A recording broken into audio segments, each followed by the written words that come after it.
Selamat malam pemirsa. Rencana Presiden Prabowo Subianto menghapuskan utang jutaan pelaku UMKM, petani dan nelayan disambut baik banyak pihak.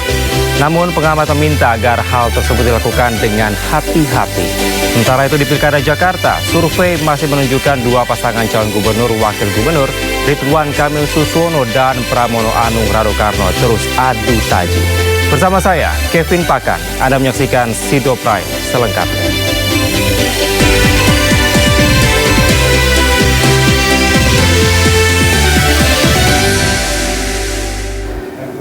Kita awali informasi pertama pemirsa, waspadalah dalam memilih dan membeli skincare dan kosmetik. Badan POM menemukan dua merek berbahaya menimbulkan gangguan fungsi hati dan kanker hati yang dijual di dua platform belanja online.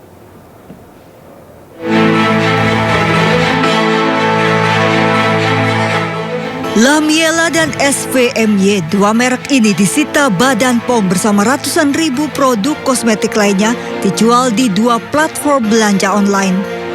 Produk tidak terdaftar di izin edar Badan POM mengandung bahan pewarna yang dilarang karena bersifat karsinogenik, memicu kanker. Kosmetik ilegal ini disita dari akun toko online Kimberly Beauty 88 di Grogol, Petamburan, Jakarta Barat. Kosmetik diimpor dari Cina selama 1 tahun menjual 400-an paket sehari. Serta dapat menimbulkan gangguan fungsi hati dan kanker hati. Ya, karena dia terabsorpsi masuk ke dalam kulit, ke kapiler dan akhirnya diekskresikan dan di metabolisme di hati. Jadi dua targetnya kan, bisa menyebabkan kanker kulit dan kanker hati. Dinas Perdagangan Kota Parepare, Sulawesi Selatan menggerebek sebuah rumah mewah yang menjadi tempat usaha produk skincare abal-abal. Ribuan skincare di lokasi ternyata telah lewati masa kadaluarsa, tersimpan dalam sebuah ruangan. Peracik di sini tidak ada sama sekali. Cuma kita langsung datang dari pabrik. Cuma dipasangkan hologram saja baru dikemas. Petugas menyita skincare kadaluarsa dan akan dimusnahkan. Tim Liputan iNews melaporkan. Anggur impor jenis Shine Muscat jadi sorotan setelah Thailand menemukan kandungan residu kimia berbahaya pestisida yang melebihi batas aman. Pasalnya jenis anggur impor serupa juga masuk ke Indonesia. DPR pun meminta Badan Karantina dan BPOM melakukan penyelidikan. Anggur Shine Muscat menuai perhatian masyarakat usai Thailand menemukan residu zat kimia berbahaya dari anggur tersebut. Pasalnya, anggur ini telah beredar di pasar Indonesia. Jenis residu pestisida jika dikonsumsi masyarakat dapat meningkatkan risiko penyakit kanker, kerusakan hati, dan penyakit lain. Anggota Komisi 9 DPR pun menegur Badan Pengawas Obat dan Makanan atau BPOM yang dinilai lalai membiarkan anggur Shine Muscat beredar di Indonesia. Meski demikian, BPOM menyebut belum ada temuan atau laporan terkait temuan residu zat kimia pada anggur Shine Muscat di pasar Indonesia. Kalau saya menyarankan BPOM turun bersama-sama dengan pihak karantina imigrasi, ya turun cek kalau benar anggur ini berbahaya ya tarik, buang, musnahkan, nggak boleh diedarkan. Itu jalan satu-satunya. Kalau nggak, ya saya kira sama aja mereka membahayakan rakyat Indonesia. Anggur ini seharusnya kan itu hubungannya dengan Kementerian Pertanian. Kami bertindak kalau memang sudah masuk ke pasar Indonesia, tetapi kami akan berkoordinasi secara ketat dengan Badan Karantina. Menanggapi keberadaan anggur impor Shine Muscat berbahaya, Kepala Badan Karantina Indonesia Sahat Panggabean melakukan sidak di tempat pemeriksaan karantina Pelabuhan Tanjung Perak, Surabaya. Sidak dilakukan untuk memastikan semua komoditas tumbuhan yang masuk Indonesia memenuhi prosedur karantina sesuai regulasi keamanan pangan. Yang kedua dari keamanan pangan, mungkin cemarannya, ada pestisida, ada logam berat. Nah, ini kita periksa juga. Jadi dua itu yang kita periksa dan sampai saat ini semua yang kita periksa itu semuanya aman dikonsumsi oleh masyarakat kita. Temuan sementara Badan Karantina belum ditemukan adanya kandungan pestisida pada anggur Shine Muscat yang masuk ke Indonesia. Namun penyelidikan akan terus diperluas termasuk ke pasar-pasar buah dalam negeri. Tim Liputan, iNews melaporkan. Pemirsa, sebuah warung makan Padang di Kabupaten Cirebon, Jawa Barat dirazia ormas. Mereka mencopot label dan melarang pemilik berjualan lantaran bukan berdarah Minang. Masakan Padang abal-abal. Dalam video viral, sekelompok orang dari Ormas Ikatan Keluarga Minang (IKM) merazia sebuah rumah makan Padang di Kecamatan Pabuaran, Kabupaten Cirebon, Jawa Barat. Mereka mencabut stiker serta menyebut bahwa rumah makan Padang tersebut abal-abal lantaran pemiliknya bukan berasal dari Padang. Sementara pemilik rumah makan mengaku kaget saat tiba-tiba didatangi sekelompok orang Minang tersebut. Mereka juga melarang pemilik berjualan dengan tulisan masakan Padang dengan harga Rp10.000. Kita dikasih pilihan sama dia mau tetap harga 10.000 tapi masakan Padangnya dicopot. Yang satu lagi mengikuti harga dia sesuai harga dia yang udah ditentuin harga Padang. Tapi masakan Padangnya tetap dipakai gitu. Usai viral, rumah makan yang sudah berjalan selama 2 tahun ini sepi pembeli. Pemilik rumah makan pun berharap agar pihak berwajib bisa meluruskan permasalahan dan mereka bisa berjualan kembali. Dari Cirebon, Jawa Barat, Toy Iskandar, iNews melaporkan. Pemirsa, mobil dinas Camat Baito, Konawe Selatan yang kerap ditumpangi Guru Supriyani selama menjalani proses hukum ditembak orang tak dikenal.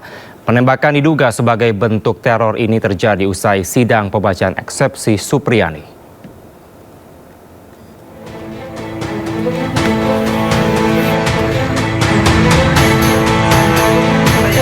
Mobil dinas Camat Baito diduga ditembak orang tidak dikenal usai sidang kedua Guru Supriyani di Pengadilan Negeri Andolo, Konawe Selatan, Sulawesi Tenggara, Senin kemarin. Mobil yang kerap digunakan Guru Supriyani ini diduga ditembak di depan SD Negeri 3 Baito. Saat ditembak, mobil minibus berplat merah ini dikemudikan Kasih Pemerintahan Kecamatan Baito sekaligus PJ Kades Ahuang Guluri saat hendak menuju kantor kecamatan. Ada insiden, ini mobil dinas camat yang biasa juga dipakai, tapi tadi itu ditembak. Nah, ini yang kami lagi identifikasi dia tembak, tapi waktu ditembak ini bukan Pak Camat yang bawa, ada kepala desa yang bawa. Sepulang dari sidang, kami lagi makan. Pak Desa Huang Guluri pulang di rumahnya. Sekitar 1 jam berselang, beliau balik. Saya lagi duduk-duduk di aula, situ di tribun. Kemudian Pak Herman menelpon, katanya mobil ada yang terkena peluru. Tapi saya belum bisa pastikan peluru apa, makanya kami langsung ke sana. Kita dapat informasi, satu ke TKP, saya lihat ini semua. Jadi untuk sementara tunggu tim idem dari Polres. Untuk sementara saya. Mobil ini mau dibawa kemana ini? Oh, dibawa di Polsek dulu. Sambil menunggu tim idem dari sana. Tak ada korban jiwa ataupun luka dalam peristiwa ini, namun kaca sebelah kiri di kursi tengah retak hingga nyaris berlubang. Kejadian ini pun dianggap sebagai teror terhadap Supriyani. Sebelumnya, mobil ini kerap ditumpangi Supriyani, guru honorer yang dituduh menganiaya siswanya yang merupakan anak polisi selama menjalani sidang. Saat ini kasus dugaan penganiayaan guru honorer Supriyani masih terus berlanjut di Pengadilan Negeri Andolo, Konawe Selatan. Dari Konawe Selatan, Sulawesi Tenggara, Muhtarudin, iNews melaporkan. Pemirsa, mantan Menteri Perdagangan era Presiden Jokowi, Thomas Lembong, ditangkap Kejaksaan Agung. Tom Lembong ditetapkan sebagai tersangka kasus dugaan korupsi impor gula.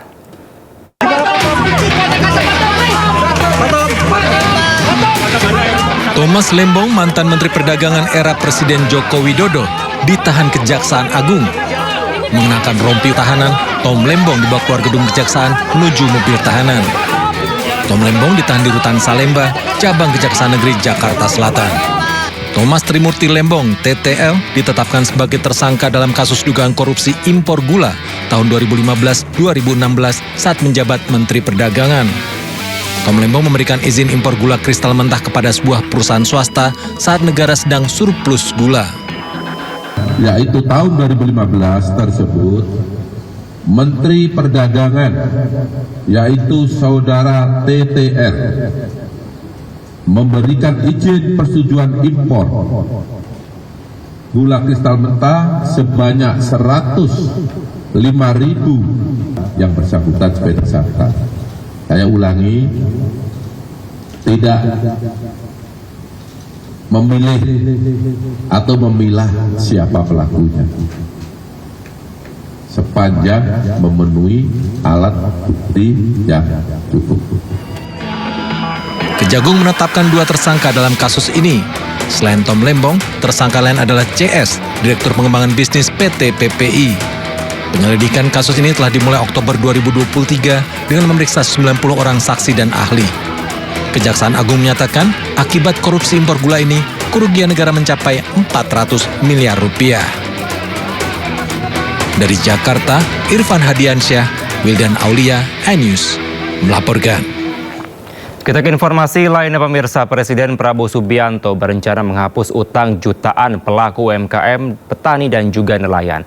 Kebijakan ini bertujuan untuk meringankan beban para pelaku UMKM, nelayan dan juga petani yang terdampak krisis. Kementerian UMKM menyebutkan kebijakan ini nantinya akan diatur dalam peraturan Presiden tentang pemutihan utang hingga 6 juta pelaku UMKM, nelayan dan juga petani. Nantinya Perpres tersebut akan menghapus hak tagih oleh bank kepada peminjam yang utangnya dihapus bukukan. Tujuan utama dari inisiatif kebijakan ini adalah untuk meringankan beban para pelaku UMKM dan petani yang terdampak krisis dan mengentaskan kemiskinan. Meski demikian, rencana ini masih dalam proses kajian dan sinkronisasi hukum. Rencana ini sendiri pernah digaungkan Presiden ke-7 Joko Widodo lebih dari setahun yang lalu. Hal ini tertuang dalam Undang-Undang Nomor 4 Tahun 2023 tentang pengembangan dan penguatan sektor keuangan.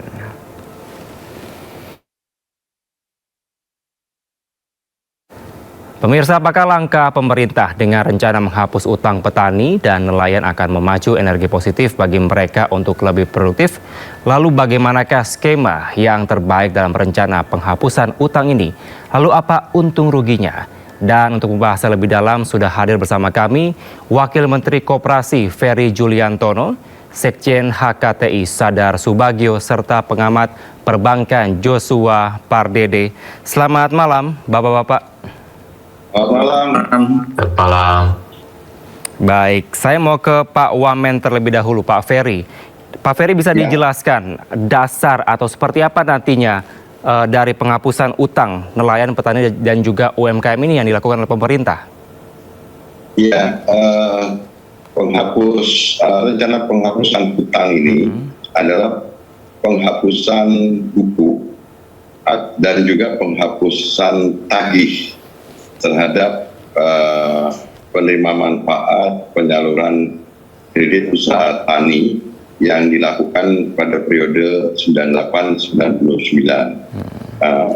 Penyaluran kredit usaha tani pada kurun waktu 98-99 adalah dalam rangka untuk social safety net, dan oleh karena itu, karena sekarang sudah tahun 2024, banyak sekali di antara mereka yang sebenarnya pada saat ini sudah berusia lanjut atau bahkan sudah banyak yang meninggal dunia, tetapi kami mendapatkan informasi bahwa dari pihak bank penyalur yang kami konfirmasi bahwa mereka sebenarnya sudah melakukan penghapus bukuan terhadap penerima manfaat baik petani maupun nelayan. Namun karena ada perbedaan penafsiran terhadap aset yang terpisah dan kemudian oleh pemerintah itu masih diaku sebagai sesuatu yang harus masih ditagih,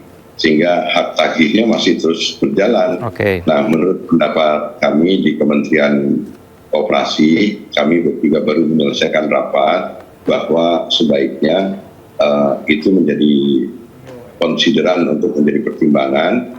Kementerian Koperasi pada saat rapat pimpinan hari ini tadi sudah menyetujui untuk membuat surat kepada Presiden untuk menjadi pertimbangkan dihapus buku dan dihapus tagihkan kepada penerimaan manfaat tunggakan petani nelayan yang pada saat itu sebenarnya dalam rangka untuk social safety net gitu. Karena menurut pendapat kami nggak usah lagi hutang yang sudah sekian puluh tahun itu menjadi beban dari petani dan nelayan. Alangkah baiknya kalau pemerintahan sekarang itu bisa melakukan kebijakan untuk ya semacam pengampunan umum yang meliputi penghapus bukuan dan penghapus tagihan kepada mereka agar koperasi-koperasi atau UMKM itu bisa terbebaskan dari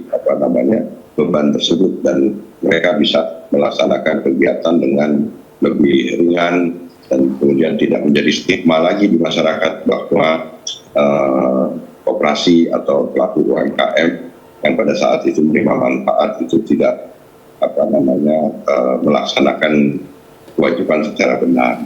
Jadi menurut pendapat kami akan berkirim surat kepada Presiden untuk menjadi pertimbangan untuk melakukan semacam pengampunan secara umum kepada tunggakan-tunggakan mereka yang sebenarnya meskipun jumlahnya triliunan tapi itu ada berapa juta. Jadi kalau masing-masing nasabah itu mereka sebenarnya adalah nasabah yang kecil-kecil gitu Mas. Oke, Pak Wamen, mungkin konfirmasi lagi, ada berapa total hutangnya Pak yang dipastikan akan dilakukan penghapusan utangnya? Total ada berapa? Ini datanya juga masih kami inventarisir dari bank-bank penyalur itu, tapi informasi terakhir adalah sekitar 5,8 triliun. Ada sebagian sebenarnya yang sudah berhasil diangsur, tapi masih ada sisa sekitar 2 triliunan itu yang sebenarnya belum kembali, tapi ini juga masih kami konfirmasi data ini ke kementerian terkait. Namun kami juga mendapatkan pernyataan dari bank penyalur bahwa sebenarnya ini sudah dianggap sebagai sudah dihapus bukukan oleh mereka, tapi oleh pemerintah ini masih ditagih terus gitu. Baik. Nilainya itu, tapi jumlah penerima manfaatnya itu jutaan. Jadi kalau kita bisa melakukan keputusan untuk memberi pengampunan secara umum, itu kita akan membebaskan jutaan petani, nelayan, pelaku UMKM yang pada saat itu menerima manfaat dan sekarang mereka terbebani dengan tagihan-tagihan yang masih berlangsung. Baik. Pak Wamen, mungkin bisa Anda gambarkan secara sederhana ke depannya. Saat ini masih dilakukan proses koordinasi dengan beberapa pihak. Tapi apakah bisa direalisasikan dalam waktu dekat ini? Insya Allah bisa. Jadi ini juga proses inventarisasinya akan cepat kami lakukan. Kemudian surat resmi dari Kementerian Koperasi kepada Presiden itu sudah akan kita sampaikan. Insya Allah minggu depan kita akan sampaikan, itu nanti Pak Menteri Koperasi juga akan menyampaikan secara terbuka. Baik. Pak Wamen, terkait dengan anggaran, apakah memang pemerintah sudah menyediakan anggaran khusus untuk pemutihan utang ini?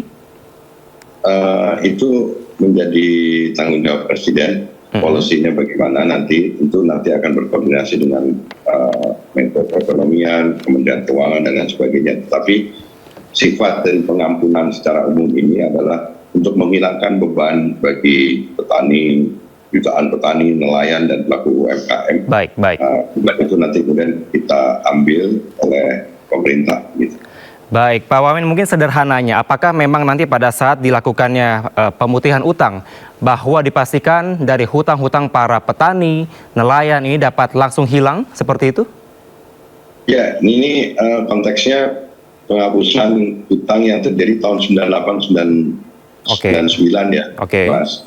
Jadi bukan tunggakan utang yang kemarin misalkan pada saat COVID. Jadi perlu dijernihkan supaya yang dimaksudkan adalah hutang kredit usaha tani yang dilaksanakan pada saat itu dalam rangka social safety net pada saat 98-99. Jadi mungkin juga ada penyaluran bantuan kredit kur atau kredit spesifik gitu yang dilakukan dalam rangka social safety net juga pada saat kemarin kita mengalami COVID. Tapi yang kami dari Kementerian Koperasi mendefinisikan penghapus buku dan penghapus tagihan ini adalah penerima manfaat petani nelayan dan pelaku UMKM pada saat periode 9899. Baik Pak Ferry. Saya mau ke Sekjen HKTI, Pak Sadar.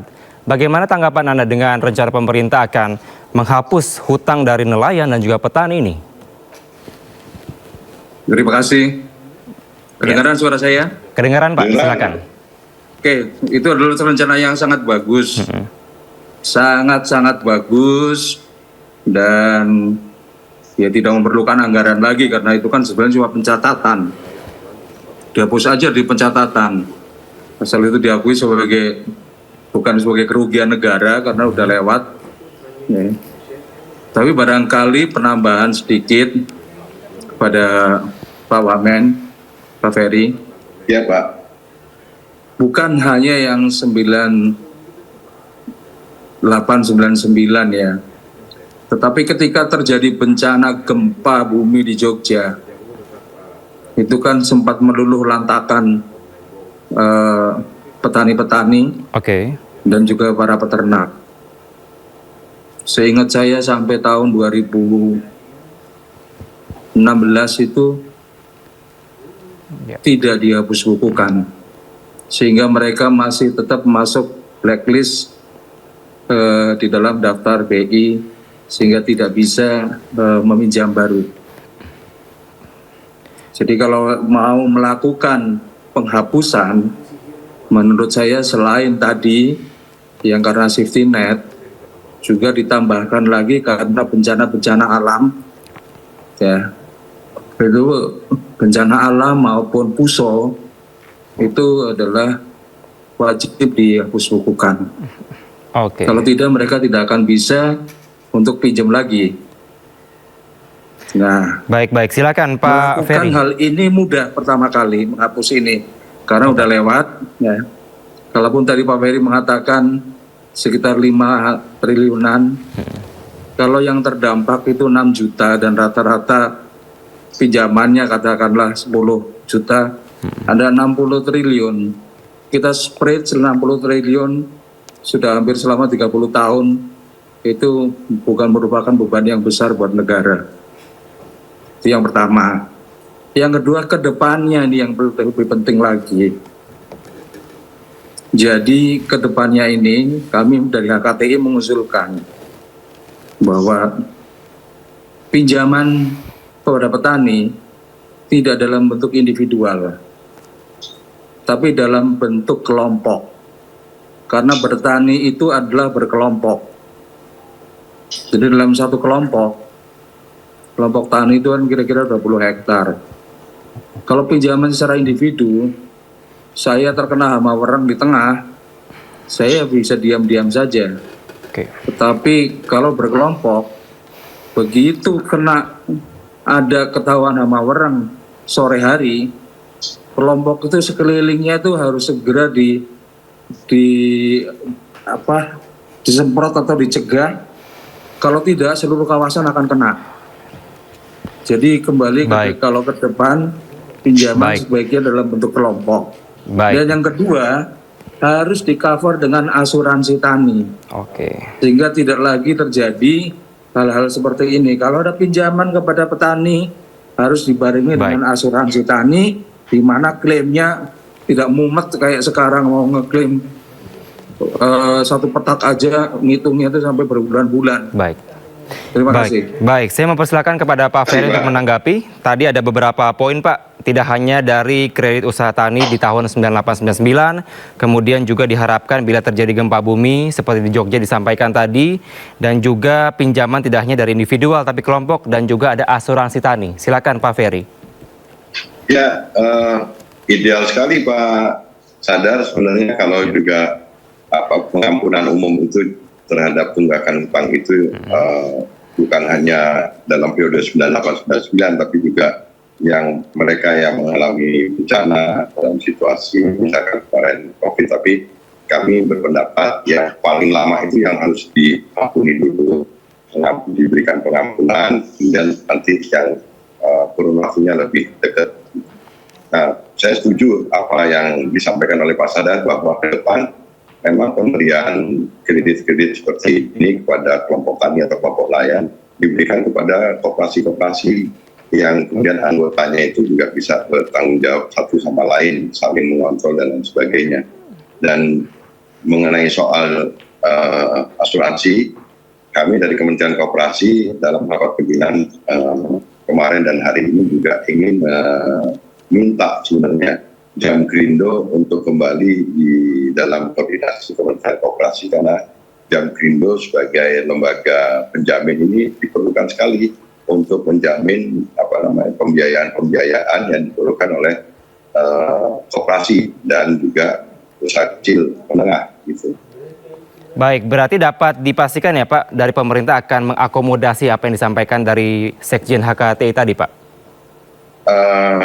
Ya, saya rasa itu masukan yang baik sekali. Baik. Dan yang tadi terutama yang untuk ke depan, soal jaminan itu, penjamin atau asuransi itu, menurut saya ya memang kita dari Kementerian Koperasi juga sudah berpendapat bahwa dalam hal ini Jamkrindo yang notabene secara historis dulu dimiliki oleh Kementerian Koperasi, itu akan kembali menjadi koordinasi di bawah tanggung jawab Kementerian Koperasi dalam rangka untuk memberikan jaminan pembiayaan bagi koperasi yang anggotanya bisa petani, nelayan, peternak, pekebun, dan yang lain-lainnya.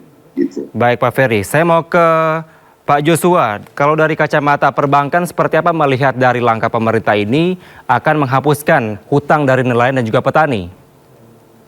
Ya, kami dari perbankan merespon positif ya rencana pemerintah terkait dengan penghapus bukuan kredit usaha tani yang diberikan pemerintah pada tahun 98-99 tersebut, karena kami kalau melihat dari sisi kondisinya kita tahu bahwa krisis di akhir tahun 90-an itu kan memang berdampak negatif ya pada aktivitas sektor pertanian dan juga nelayan khususnya UMKM, sehingga ini juga berdampak kepada sektor perbankan ya dengan ditandai dengan kredit macet yang juga cukup tinggi.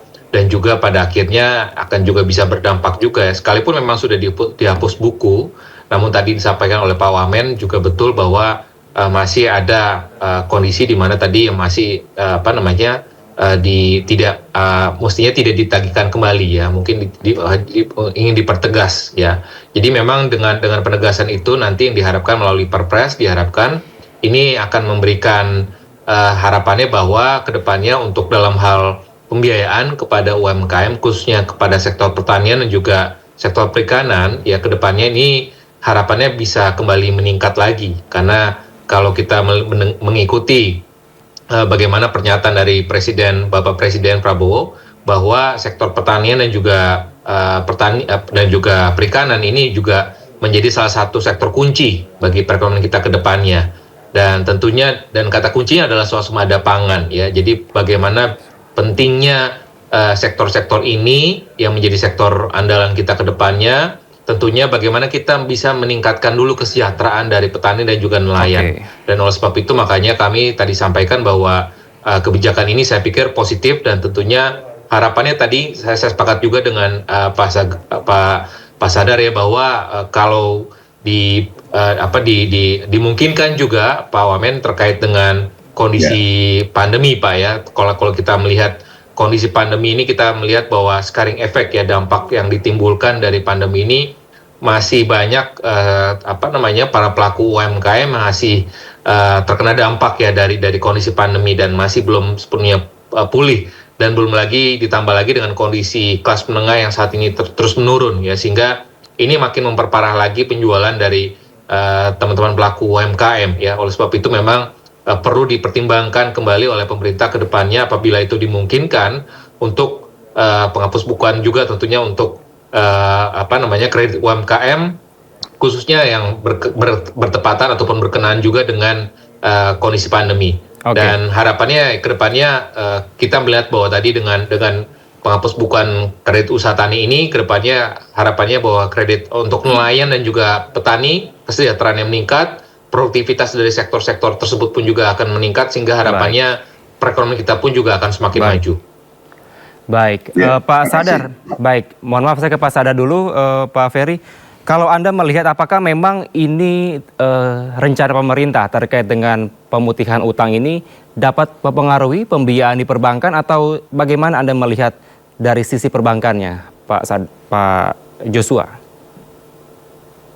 Ya, tentu dengan penghapus bukuan dan juga pemutihan utang itu tentu appetite dari perbankan pun juga akan semakin membaik ya, karena tadi kondisinya karena pada akhirnya kalau kita data debitur ya dari perbankan ini tentunya akan mengacu kepada SLIK ya, SLIK di OJK, karena pada akhirnya kalau sekalipun memang sudah direstrukturisasi, namun biasanya itu masih akan tercermin ya, ataupun masih terrekodnya itu dia masih akan merah ya, artinya dia akan sulit untuk mendapatkan pembiayaan untuk misalkan jikalau para pelaku usaha UMKM tersebut ingin meminjam kembali ke depannya. Namun dengan penghapus bukuan tersebut ataupun pemutihan utang tersebut, artinya ini kembali nol, artinya historical sebelumnya ini dia akan dihilangkan, artinya ya perbankan pun juga akan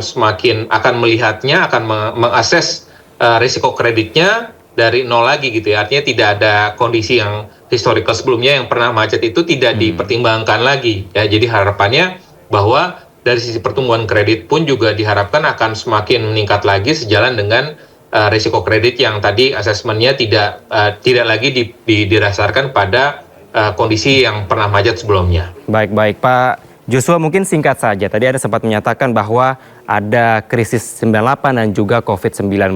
Sampai dengan saat ini kondisinya di sisi perbankan masih terpengaruhkah sampai sekarang?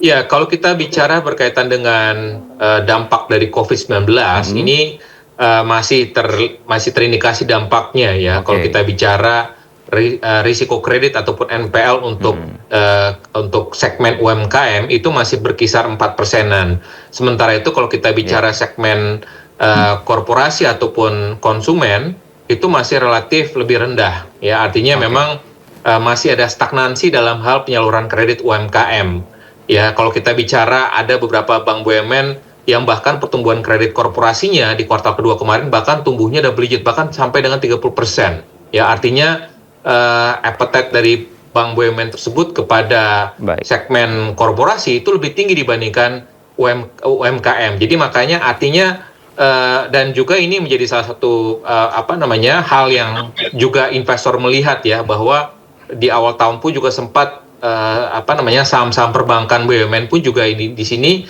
sempat investor asing keluar ya, karena portfolio UMKM-nya relatif memburuk ya, karena tadi risiko kredit terhadap segmen UMKM-nya pun juga terus meningkat. Baik. Saya mau ke Pak Sadar. Pak Sadar, kalau dari kacamata HKTI, apakah ada mekanisme sendiri yang sekiranya menurut HKTI ini yang paling tepat untuk bisa mekanisme pemutihan utang ataupun juga bagi nelayan dan petani? Pak Sadar. Melalui kelompok, Pak. Oh, baik. Ya, jadi utang atau pinjaman jangan diberikan langsung kepada individu, tetapi kepada kelompok. Karena bertani khususnya itu adalah berkelompok dalam satu kawasan. Maka kalau ada pemberian kredit, sebaiknya diberikan ke dalam kelompok, sehingga kelompok akan bertanggung jawab dan saling mengingatkan. Itu yang pertama. Tapi yang kedua juga, ya kita perbaiki yang lalu-lalu lah. Banyak juga moral hazard dari yang lalu-lalu. Itu yang harus kita cegah. Ngomongnya pinjamannya untuk pertanian, tidak dipakai untuk bertani, ya karena bukan berkelompok, nggak ada yang ngawasi. Baik. Ya, jadi kalau ke depan, yang ini sih wajib dilakukan. Jadi itu satu langkah dari Presiden Prabowo yang sangat brilian, kan ya. Dan juga ini tentunya Pak Ferry ini yang akan melaksanakan dengan sangat cepat. Baik. Tetapi kedepannya ini lebih ini lagi. Bagaimana kedepannya ini? Berikanlah kemudahan kredit kepada setiap kelompok yang mau mengusahakan pangan. Baik. Baik. Jadi siapapun juga yang mau mengusahakan pangan, baik Pak jangan Sadar. dipersulit. Berikanlah kredit tanpa agunan, bayar setelah panen. Baik. Itu adalah harapan kami dari KTI. Ya, kami sudah mendapatkan poin Anda Pak Sadar bahwa memang kredit petani ini harusnya per kelompok bukan per individu supaya proses pengawasannya juga dapat dilakukan secara ketat. Bagaimana Pak Ferry menanggapinya terkait dengan pengawasan ini karena memang agar pinjaman tadi tidak disalahgunakan seperti yang disampaikan Pak Sadar tadi, Pak Ferry? Ya, setuju Pak. Pak Sadar, ke depan memang harus diberikan kepada kelompok dan kemudian juga koperasi tentunya dalam hal ini ya. Nah, pada saat periode 98-99 ya, sebenarnya pemberian pengucuran kredit usaha tani itu sebagian uangnya yang dikucurkan itu sebagian besar itu sudah kembali pada pemerintah. Sebagian yang macet itu karena ada oknum, kita tidak bisa pungkiri. Tapi kalau dihitung dari persentase yang macet sebenarnya kecil, relatif kecil. Nah, yang kedua, pada saat periode 98-99 ketika dikucurkan kredit usaha tani, sebenarnya kondisi pertanian kita itu bisa mampu menahan krisis ekonomi itu menimpa masyarakat di pedesaan.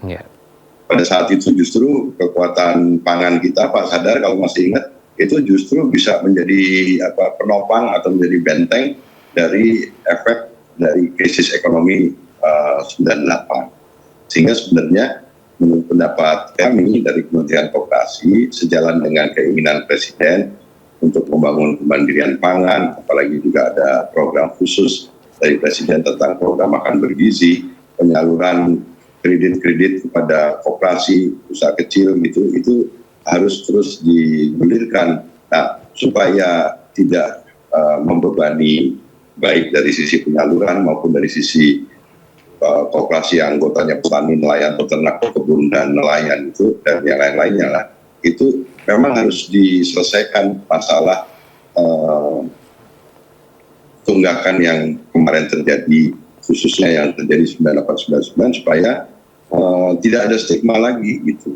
Dan koperasi sebagai badan usaha bisa jadi penerima manfaat lagi dan bahkan bisa ikut menyalurkan program-program yang sekarang sedang diakselerasi oleh pemerintahan Pak Prabowo untuk kemandirian pangan dan untuk program khusus seperti program makan bergizi. Justru sekarang koperasi apalagi sebagai badan usaha yang menjadi coko guru perekonomian nasional ini justru harus dilibatkan untuk program makan bergizi, misalkan selain tujuannya adalah untuk menurunkan angka stunting, tapi juga adalah untuk sekaligus menggerakkan roda ekonomi masyarakat, khususnya masyarakat di pedesaan. Nah, itulah kira-kira sebenarnya niat kita dari Kementerian Koperasi untuk dalam waktu dekat ini mengirim surat kepada Presiden agar dilakukan pengampunan dalam peraturan Presiden atau keputusan Presiden. Baik, Pak Ferry, mungkin terakhir saya minta ketegasan Anda terkait dengan apa yang disampaikan tadi oleh Sekjen HKTI Pak Sadar. Apakah memang pemerintah nantinya akan bisa mengakomodasi semuanya atau perlu dipikir-pikir dulu? Singkat saja Pak Ferry. Ya, yang periodisasinya ya. Saran saya yang paling lama lah, itu yang udah hampir berapa 20 tahunan lebih itu udah sebaiknya itu diberi pengampunan supaya selesai, dihapus bukukan, dihapus tagihkan, kemudian ke periode di mana banyak bencana atau kemudian setelah itu baru COVID. Tapi untuk membebaskan mereka, kasihan mereka banyak di antara mereka yang sudah meninggal, mereka masih punya hutang, jadi kita hapuskan itu pahalanya dunia akhirat itu, Mas. Baik, Pak Ferry, kita akan nantikan bagaimana nanti mekanisme yang dilakukan terkait dengan penghapusan utang bagi nelayan, petani dan juga UMKM, dan semoga apa yang disampaikan Pak Sadar dan juga Pak Joshua dapat diakomodasi dengan baik oleh pemerintah. Terima kasih. Sejumlah narasumber, Pak Ferry, Pak Joshua, Pak Sadar telah bergabung bersama kami di Sido Prime. Selamat malam. Sehat selalu, Pak Ferry, kapan-kapan ketemu ya. Siap, Pak Sadar.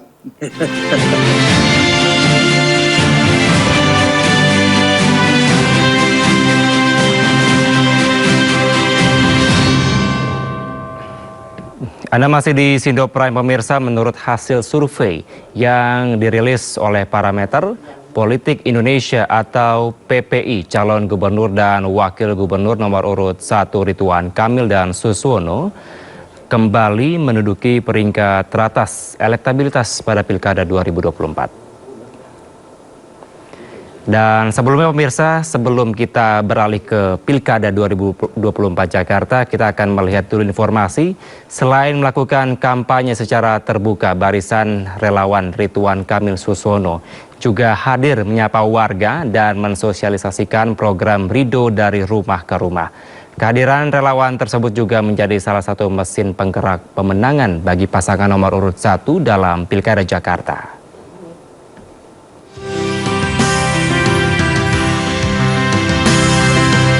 Relawan barisan pendukung Ridwan Kamil Suswono melakukan sosialisasi program Ridho dari rumah ke rumah di lingkungan RT 16 RW 8 Kedoya Utara, Jakarta Barat. Para relawan ini langsung bertemu masyarakat dan mensosialisasikan program-program pasangan Ridho. Salah satunya yakni program 1 RW 1 miliar per 5 tahun sebagai langkah nyata dalam membangun Jakarta dari lingkup RW. Yang pastinya program beliau sama dengan moto kita, membangun Jakarta dari lingkungan RW, yaitu program 1 miliar 1 tahun, 200 juta per tahun.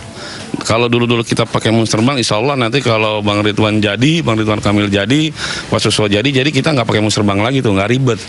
Jadi persoalan yang ada di RW itu bisa langsung tercapai gitu. Kehadiran para relawan yang langsung melakukan canvassing ke rumah warga menjadi cara untuk menarik simpati dan meyakinkan masyarakat untuk memilih paslon nomor urut 1 ini dalam Pilkada Jakarta. Dari Jakarta, Ismalia Dias Triawan, iNews melaporkan. Pemirsa, calon wakil gubernur Jakarta nomor urut 3 Rano Karno atau Sidul menghadiri senam Jakarta Menyala di Cilandak, Jakarta Selatan. Usai bersenam, Rano Karno berorasi berjanji menurunkan harga bahan pokok jika terpilih.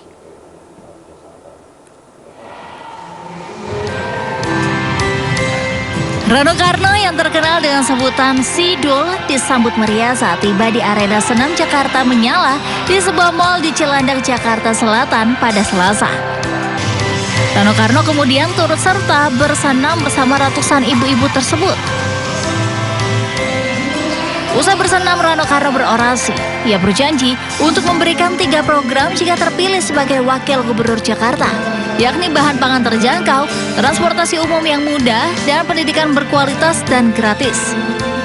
Ia juga menambahkan, olahraga merupakan hal penting untuk meningkatkan sumber daya manusia.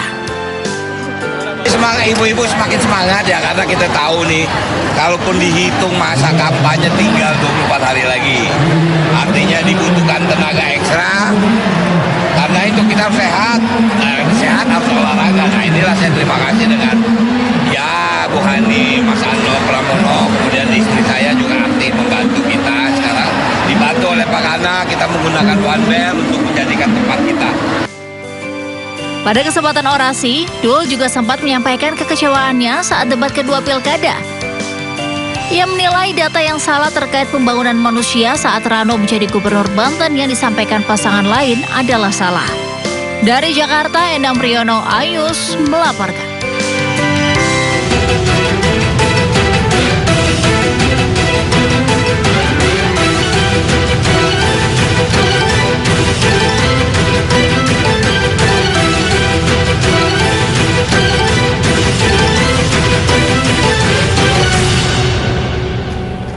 Pemirsa, menurut hasil survei yang dirilis oleh Parameter Politik Indonesia atau PPI, calon gubernur dan wakil gubernur nomor urut 1 Ridwan Kamil dan Suswono kembali menduduki peringkat teratas elektabilitas pada Pilkada 2024. Berdasarkan hasil survei yang dilakukan Parameter Politik Indonesia pada tanggal 21 sampai 25 Oktober 2024, elektabilitas pasangan Ridwan Kamil Suswono menduduki peringkat tertinggi sebanyak 47,8%. Di urutan kedua ada pasangan Pramono Anung Rano Karno dengan elektabilitas 38%. Sedangkan pasangan independen Dharma Pongrekun Kunwardana memperoleh elektabilitas 4,3%, terpaut jauh dari kedua pesaingnya.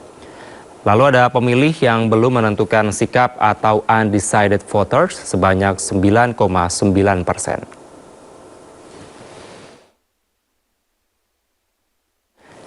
Sementara itu menurut hasil survei lembaga LSI Deni JA, pasangan nomor urut 1 Ridwan Kamil Suswono unggul tipis dari paslon nomor urut 3 Pramono Rado.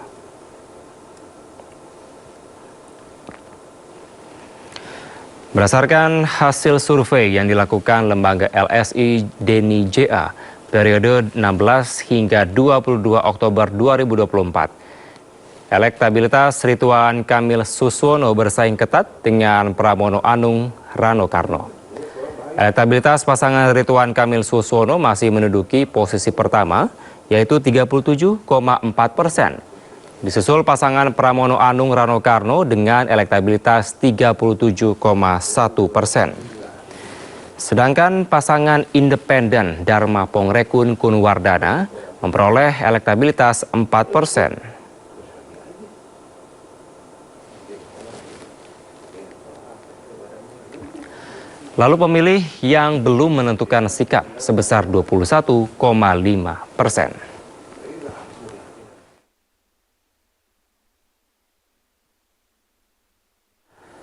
Pemirsa, dari 3 pasangan calon gubernur dan wakil gubernur Pilkada Jakarta 2024, pasangan Ridwan Kamil Suswono dan pasangan Pramono Anung Rano Karno bersaing ketat. Menarik untuk disimak apa saja yang membuat paslon nomor urut 1 dan 3 angka elektabilitasnya tipis saja perbandingannya dalam survei terbaru LSI Deni JA dan Parameter Politik Indonesia. Lalu bagaimana tanggapan dari tim ses masing-masing calon? Kita akan membahasnya lebih dalam dengan Adi Prayitno, Direktur Eksekutif Parameter Politik Indonesia atau PPI. Kemudian ada Sunarto yang akrab disapa Cak Narto, peneliti senior LSI Deni JA. Kemudian sudah hadir juga bersama kami ada Billy Mambrasar, juru bicara pasangan Ridwan Kamil Suswono, dan Sarnowo Adi Nugroho, juru bicara pasangan Pramono Anung Rano Karno. Selamat malam, Bapak-bapak. Selamat malam. Selamat malam. Baik, saya mau ke Pak Adi Prayitno terlebih dahulu, Direktur PPPI. Mungkin Anda bisa menjelaskan secara sederhana, Pak Adi, terkait dengan hasil survei yang Anda lakukan dari posisi RK Suswono dan juga dari Pramono Rano seperti apa? Ya, survei yang kita lakukan itu dirilis kemarin dan menunjukkan peta elektabilitas yang saya kira memang sudah menunjukkan betapa paslon ini sudah menunjukkan betapa dukungan sudah mulai mengerucut ya. Misalnya pasangan Rano Karno yang kemudian dengan Pramono, kemudian RK dengan Suswono dan Dharma Pongrekun ini kan angkanya sudah ditampilkan tadi ya seperti yang ada. Misalnya pasangan RK dan Suswono itu 47,8 misalnya. Kemudian pasangan Pramono dan Rano Karno di kisaran angka sekitar 38% dan Dharma Pongrekun agak konsisten memang angkanya di sekitaran angka 4-5%. Ini kan adalah potret politik hari ini yang saya kira memang kalau kita membaca kecenderungan dalam sebulan ke depan mungkin perubahan politiknya juga akan bergerak dinamis karena dalam temuan kita ada sekitar 9% masyarakat yang belum menentukan pilihan politik. Plus misalnya pemilih masing-masing calon ini kalau digabungkan ada sekitar 25-30% yang masih sangat mungkin mengubah pilihan politiknya. Oleh karena itu, kalau kita mengacu pada hasil survei yang kita rilis kemarin misalnya, per hari ini yang memang unggul itu adalah pasangan Ridwan Kamil dan Pak Suswono, kemudian disusul oleh pasangan Pramono Anung dan Rano Karno. Jadi kalau mau jujur sebenarnya Mas sepertinya memang pertarungan Jakarta per hari ini adalah head to head antara nomor 1 dan nomor urut 3. Nah, PR terbesarnya adalah satu bahwa apakah dalam kurun waktu sebulan ini nomor 1 yaitu RK dan Suswono bisa memaksimalkan mesin politiknya sehingga bisa melampaui angka psikologis 50% plus 1 sehingga pertarungan di Jakarta itu bisa berlangsung satu putaran atau tidak. Disitulah kemudian soliditas tim sukses mesin politik akan diuji ya dalam konteks bagaimana meyakinkan pemilih di Jakarta. Begitupun dengan paslon nomor 3, Pram dan Rano Karno, apakah di sisa waktu dalam sebulan ini mereka mampu mengejar ketertinggalan elektabilitas yang saya kira jaraknya agak relatif signifikan, sekitar 9,8%. Jadi at the end of the day-nya bagi saya, survei itu hanya sebatas potret mutakhir yang saya kira ke depan PR-nya adalah bagaimana kerja-kerja politik yang terus meyakinkan masyarakat turun ke bawah, konsolidasi secara langsung, karena itulah yang akan menentukan segala-galanya. Karena dalam pilkada itu bukan soal kalah menang di survei, tapi yang paling penting adalah bagaimana memenangkan pertarungan para pemilih di TPS. Saya kira di situ, Mas. Baik. Pak Adi, kira-kira faktor-faktornya apa saja sehingga Anda atau lembaga survei Anda ini menyampaikan atau menyatakan RK Suswono masih unggul di posisi pertama? Ya, saya kira memang di rilis survei kemarin disebutkan bahwa keunggulan RK dan Suswono itu variabel utamanya adalah terletak pada Ridwan Kamil ya.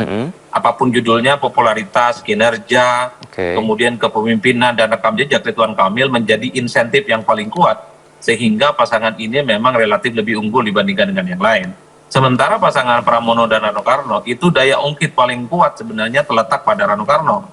Bahkan pada level popularitas Rano Karno ini kan sebenarnya cukup bersaing dengan Ridwan Kamil. Saya menyebutnya bahwa Rano Karno ini sebenarnya cawagup yang rasa cagup, Mas, dari segi popularitas dan elektabilitas ya. Tapi memang ketika dipasangkan dengan Pak Pramono Anung, orang-orang yang kemudian terkonfirmasi awalnya mendukung Rano Karno, perlahan itu ada yang hijrah dan migrasi. Karena ada faktor misalnya tidak terlampau kenal dengan Pak Pramono Anung. Begitupun dengan Ridwan Kamil, secara personal saya kira elektabilitasnya juga cukup kuat, tapi ketika dipasangkan dengan Pak Suswono, ada sekitar 5-8% pemilih Ridwan Kamil itu juga hijrah karena merasa tidak kenal dengan pasangannya. Di survei kemarin saya menyebutkan bahwa salah satu PR terbesar dari pasangan nomor 1 dan nomor 2 itu karena faktor pasangannya yang per hari ini kerja-kerja politik dan popularitasnya itu tidak sekuat. Misalnya di paslon 1 itu Pak Suswono tidak sekuat Ridwan Kamil, sementara di paslon nomor 3 itu bahwa Pak Pramono Anung tidak sekuat dan tidak sepopuler Pak Rano Karno. Jadi di situ PR-nya sebenarnya, Mas. Di sisa waktu kurang lebih 1 bulan gitu. Baik. Saya mau ke Cak Narto. Kalau dari survei LSI ini pasangan nomor urut 1 dan 3 tipis sekali angka selisihnya. Hanya beda koma. Kira-kira kenapa demikian, Cak? Iya, ini adalah persaingan yang menurut saya sebut berdarah-darah ya. Jadi kalau Ridwan Kamil karena posisinya pendatang ya, itu mendapatkan lawan yang sebanding yaitu Rano Karno dalam hal ini sebagai faktor pengungkit sebagaimana yang tadi diungkapkan Mas Adi ya. Jadi karena di situ ada Rano Karno, maka popularitas Ridwan Kamil itu yang setara dengan Rano Karno ini mendapatkan lawan yang tangguh gitu.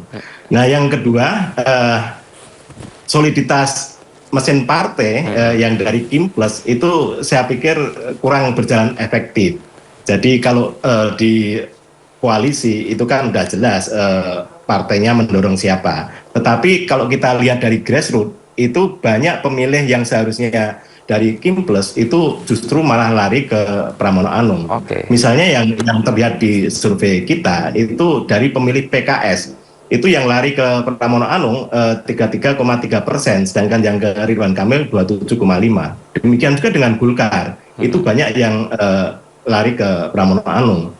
Jadi efektivitas mesin politik ini menjadi tolak ukur ya. Jadi kalau sesuai dengan arahan koalisi kan mestinya grassroots itu akan ngikutin gitu. Tapi di sini terlihat grassroots itu ada gap antara pilihan koalisi dengan grassroots gitu. Yang konsisten dalam hal ini saya lihat PDIP cukup solid, kemudian Gerindra cukup solid. Tapi beberapa partai yang harusnya memilih dari calon yang didukung itu justru tidak memilihnya gitu. Baik. Pak Cak Narto, apakah memang sosok atau figur dari Rano Karno ini yang tadi juga disampaikan oleh Pak Adi ini cukup tinggi sehingga membuat Pram Rano ini unggul dalam survei Anda? Ya, betul. Karena dalam hal ini di survei kita juga terungkap bahwa lebih banyak pemilih itu yang memilih sosok figur. Jadi dibanding dengan sosok pilihan partai itu lebih banyak yang percaya pada figur. Jadi figur yang memang disukai itulah yang kemudian dipilih daripada figur yang direkomendasikan oleh partai. Baik. Saya mau ke tim ses dari RK Suswono, Mas Billy. Kalau Anda melihat dari hasil 2 survei ini, tanggapan Anda seperti apa? Apakah Anda tetap yakin bahwa RK Suswono tetap di posisi pertama atau seperti apa sebenarnya? Jadi kalau kita berbicara tentang Jakarta, dari seluruh pilkada yang ada di seluruh Indonesia, Jakarta ini memang yang paling dinamis. Karena pemilihnya rasional dan pemilihnya juga bisa berubah dinamikanya, itu dalam hitungan, bahkan bukan dalam hitungan minggu lagi, dalam hitungan hari bisa berubah. Dan dari pengalaman-pengalaman pilkada-pilkada sebelumnya, bahwa survei itu hanya merepresentasikan periode tertentu dan biasanya periode tersebut distimulasi oleh adanya sebuah momen yang besar. Nah, kalau kita kembali menarik momen yang besar yang paling dekat yang terjadi adalah momen debat. Kemarin, sebelum debat, ada 2 survei yang keluar, yaitu survei LSI dan survei poll tracking, yang sebenarnya dari sisi metodologi, dari sisi hasil, itu cukup berbeda. Yang sempat saya sebagai juru bicara tim SES 1 juga mempertanyakan perubahan angka dari survei LSI yang hanya dalam 2 minggu, terjadi peningkatan hingga 37%. Ya, artinya ada 60.000 orang Jakarta setiap harinya berubah pilihan, gitu, yang secara saintifik itu cukup bukan meragukan, tapi cukup harus kita telaah dengan lebih dalam lagi maknanya apa. Nah, kemudian ada momen debat. Momen debat kemudian hasil dari survei, dari debat terakhir itu mengatakan bahwa lebih dari 47% ya, hampir 50% itu mengatakan bahwa yang tampil paling baik dan paling representatif adalah pasangan 01, ya, pasangan cabut-cabut 01. Artinya kalau kita mengacu kepada momen debat sebagai momen yang merupakan stimulan paling utama untuk adanya perubahan hasil survei, maka kita bisa melihat bahwa seharusnya kemudian terjadi kenaikan tren yang lebih banyak di antara pasangan 01.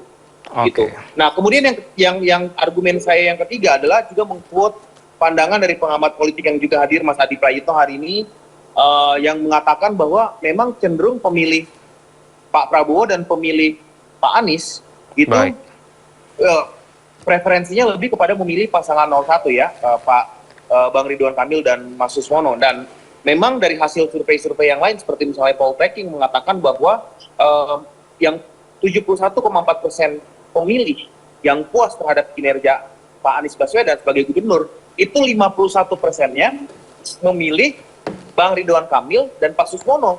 Dan ini yang kami percaya bahwa shifting dari pendukung gubernur-gubernur sebelumnya puas terhadap kinerja sebelumnya akan terus bertambah ke depannya. Dan kami akan terus lebih aktif lagi turun ke lapangan untuk berdiskusi dengan masyarakat, mendengarkan mereka dan lebih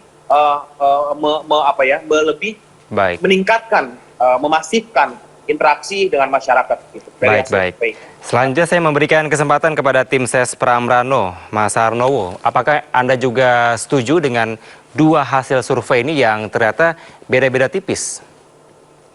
Iya, saya rasa apapun hasil surveinya, Mas, pada akhirnya ini adalah kontestasi terkait pilkada itu sendiri ya, bukan kontestasi soal survei. Nah, adapun survei itu memang hanya sebagai alat pengukuran ataupun instrumen. Nah, kaitannya dengan mungkin tadi Pak Adi Prayitno dan Cak Narto juga sudah menyinggung terkait popularitas. Memang popularitas Kang Emil saat ini sudah ada di angka 100% mungkin ya.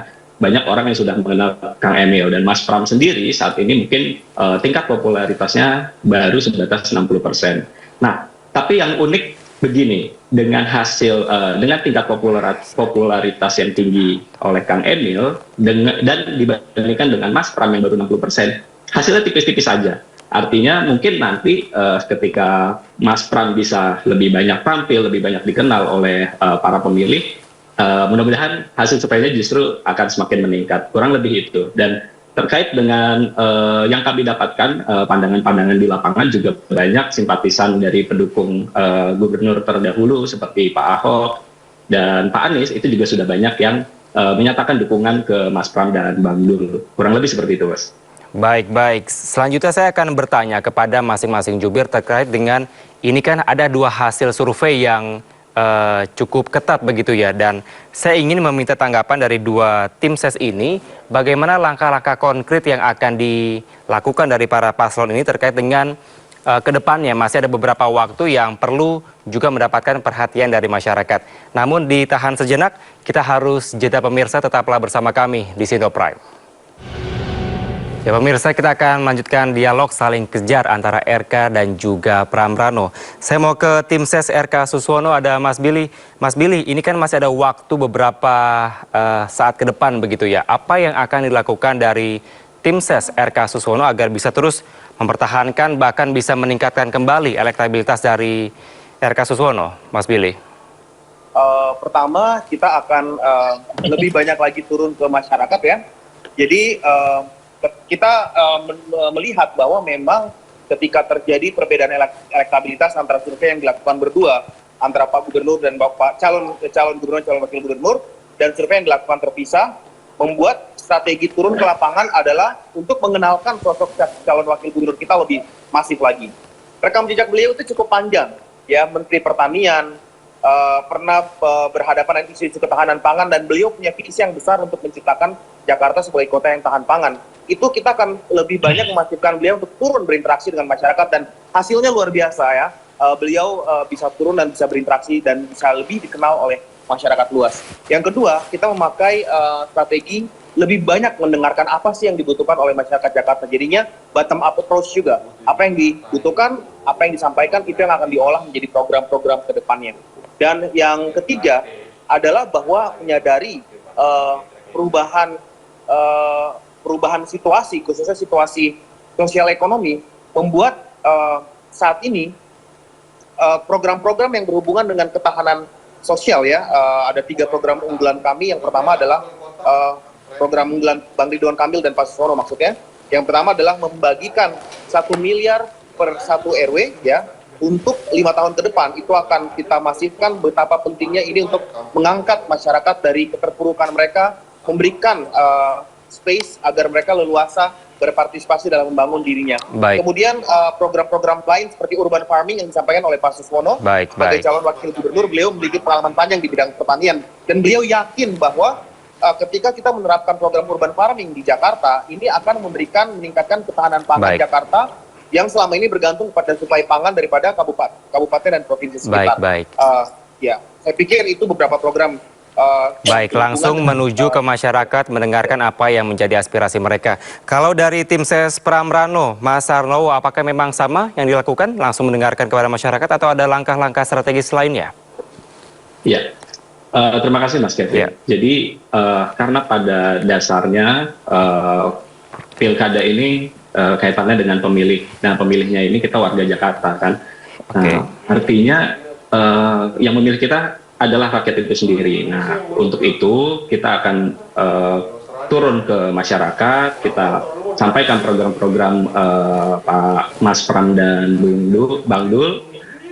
Artinya ketika masyarakat sudah lebih mengenal apa itu program-program Mas Pram dan Bang Dul, terutama terkait UMKM, terkait pemberdayaan UMKM, terkait dengan isu pendidikan yang lebih baik, dan kami juga akan sampaikan isu-isu terkait perlindungan perempuan, anak, dan lain sebagainya. Nah, akhirnya ketika rakyat sudah semakin kenal, harapan kami adalah masyarakat tahu dan setuju gitu dengan program-program Mas Pram yang akhirnya bisa meningkatkan keterpilihan Mas Pram nanti di saat hari pencoblosan. Kurang lebih begitu Mas Kevin. Baik, langsung apa yang menjadi kebutuhan masyarakat, UMKM, pendidikan, perempuan, dan juga anak. Saya mau ke masing-masing dari lembaga survei, dari PPI terlebih dahulu. Mas Adi, apakah memang Anda melihat selama proses kampanye yang dilakukan dari RK Suswono dan juga Pramrano ini sudah efektif untuk bisa menaikkan elektabilitas, atau ada hal-hal yang perlu diperbaiki kalau menurut Anda, Mas Adi? Ya, saya kira memang kalau melihat strategi kampanye ya, kampanye darat dan udara tentu sangat efektif. PR terbesarnya adalah bagaimana melipat gandakan strategi dan kerja-kerja politik yang sudah dilakukan. Kalau membaca hasil survei kita yang beberapa hari lalu kemudian dirilis, salah satu model kampanye yang paling disuka oleh warga Jakarta terhadap calon pemimpinnya adalah menyapa langsung, bertemu langsung, belusukan langsung, dan yang paling penting ada dialog dan diskusi, menyapa keseharian hidup mereka, kira-kira persoalan apa yang dihadapi dan kira-kira apa tawaran program yang akan disampaikan oleh para calon ini. Jadi orang Jakarta ini adalah pemilih yang sebenarnya ingin berinteraksi secara langsung, dia berdialog dan menyampaikan pesan-pesannya secara terbuka. Tentu karena pemilihnya begitu banyak, tidak mungkin paslon ini kan satu persatu door to door menemui para pemilih. Disitulah pentingnya tim sukses, disitulah pentingnya relawan, disitulah pentingnya partai-partai politik sebagai supporter utama sebenarnya untuk menerjemahkan bagaimana sang kandidat ini semakin dikenal, semakin disukai dan dipilih. Nah, kalau pendukung Pak RK dan Pak Suswono, salah satu PR terbesarnya selain tadi pada wakil, ya tentu adalah bagaimana menyulitkan mesin politikin. Padahal kalau kita hitung rata-rata, semua partai politik kalau turun ke bawah memaksimalkan semua dukungan politiknya, saya kira elektabilitasnya bisa dijamin itu di atas 50%, Mas. Karena kalau kita hitung rata-rata satu per satu, kekuatan politik hitung satu partai ke partai yang lain, ini kan sudah lebih dari 51%. Tapi elektabilitas RK misalnya masih di bawah 50, itu artinya mesinnya belum sepenuhnya mendidih ya untuk menggenapi bagaimana mereka ini sudah bisa menyentuh angka psikologis 50% plus 1. Karena saya membaca kalau RK dengan Suswono ini bukan hanya unggul dari yang lain, Mas. Ingin memastikan bagaimana pilkada Jakarta itu satu putaran. Begitupun dengan Pak Pramono Anung dan Rano Karno. Seiring dengan elektabilitas mereka yang terus naik secara signifikan, bagi mereka bukan tidak mungkin ya bahwa dalam pilkada nanti 27 November mereka ini bukan hanya unggul tapi juga bisa memastikan misalnya pilkada satu putaran. Itulah yang sepertinya menjadi trigger dari masing-masing calon. Oleh karena itu bagi saya kalau melihat data-data per hari ini, mestinya kerja politik Pak RK dan Pak Suswono relatif lebih unggul dan lebih mudah ya. Mesinnya banyak gitu ya. Kemudian didukung oleh kekuasaan politik, bagaimana Pak RK ini juga memiliki kedekatan yang cukup signifikan misalnya dengan Presiden terpilih Pak Prabowo Subianto dibandingkan dengan Pak Pram dan Rano Karno. Tapi kita tahu bahwa pemilih Jakarta itu paling susah didikte, dia punya independensi dan tidak terlampau mendengar orang-orang yang ada di sekitarnya. Itulah pentingnya bagaimana penetrasi dan meyakinkan pemilih secara langsung adalah kunci memenangkan pertarungan di 27 November. Baik. Terima kasih. Selanjutnya dari Cak Narto, apa yang kira-kira perlu diperbaiki dari setiap kampanye yang telah dilakukan dari RK Suswono dan juga Pram Rano? Ya, sebetulnya kalau kita lihat dari program kedua yang bersaing ketat ini, ini yang sebetulnya 11-12 ya. Rata-rata program itu kan menambahkan kartu-kartu yang sudah ada, dan Jakarta ini kan diuntungkan dengan APBD yang besar ya, sekitar 70T. Itu sebetulnya sangat efektif untuk menawarkan program-program yang achievable. Jadi PR-nya adalah sebetulnya bagaimana menawarkan program itu secara sederhana yang mudah dipahami oleh masyarakat, oleh pemilih itu sendiri gitu. Jadi kalau program-program itu susah disampaikan terlalu mulu, itu akibatnya malah tidak dipercaya gitu. Nah, PR kedua adalah tadi sebagaimana yang disampaikan oleh Mas Adi, mesin partai yang ada di King Plus itu sebetulnya kan di atas kertas itu udah unggul gitu, karena satu partai tambah satu partai non-cit dikeroyok oleh 15 partai. Itu kan sebetulnya di atas kertas unggul, tetapi mesin partai itu dari hasil survei kita kurang efektif karena grassroots-nya berbeda dengan pilihan-pilihan dari koalisi. Jadi sebetulnya kalau mau menang secara telak ya efektifkan mesin partai gitu, ya kedua-duanya gitu. Jadi itu tadi, pertama bagaimana menawarkan program yang achievable, dan selanjutnya adalah bagaimana mengefektifkan mesin partai, dan yang tentunya yang terakhir ya hindari blunder besar ya. Jadi kayak slip of tongue gitu, itu hindarilah, karena itu akan menyebabkan migrasi suara, apalagi blunder besar nanti ya kita nggak tahu. Sebaiknya masing-masing kandidat harus berhati-hati di sisa waktu terakhir ini, karena itu sangat berpengaruh terhadap migrasi pemilih. Baik.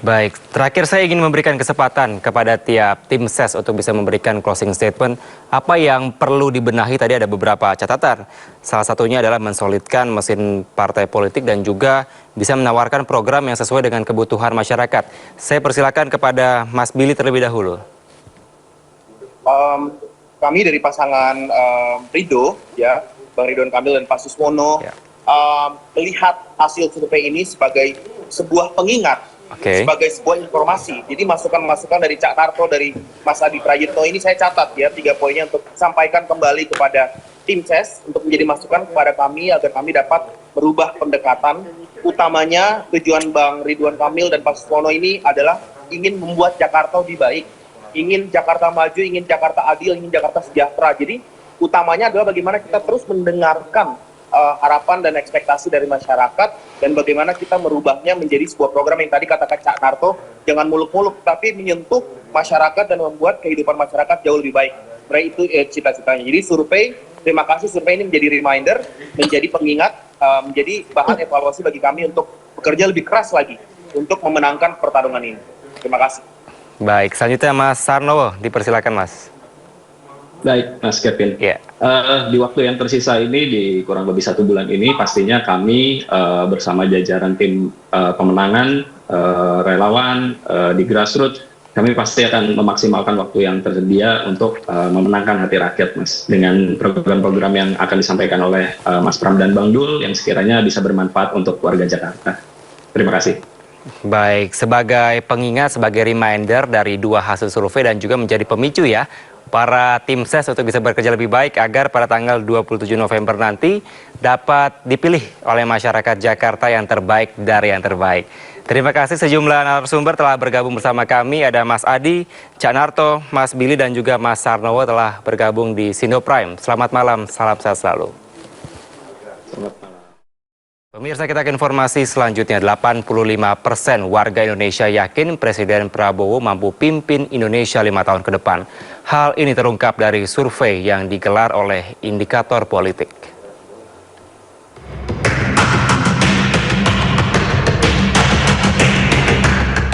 Belum genap 100 hari, namun warga Indonesia yakin Presiden Prabowo Subianto mampu memimpin Indonesia 5 tahun ke depan. Program-program pemerintahannya seperti makan bergizi gratis hingga swasembada pangan dan energi mendapatkan apresiasi dari masyarakat Indonesia. Lembaga survei Indikator Politik pun mencatat 65,6% responden yakin atas kepemimpinan Prabowo dan 19,7% sangat yakin. Ada 85,3% rakyat Indonesia yang meyakini kepemimpinan Presiden Prabowo. Survei digelar dengan 1.200 responden pada tanggal 10 hingga 15 Oktober 2024. Tingginya hasil survei menunjukkan legitimasi dan modal politik Prabowo yang sangat besar. Publik juga berharap pemerintahan Prabowo akan menjalankan janji-janji kampanyenya. Tim Liputan iNews melaporkan. Ya, pemirsa, usai sudah Sindo Prime hari ini, jangan lupa Anda bisa mendapatkan informasi terkini dan terbaru melalui portal yang menghadirkan berita daerah, berita nasional, dan berita internasional di sindonews.com. Saya Kevin Pakan, pamit undur diri. Terima kasih. Sampai jumpa.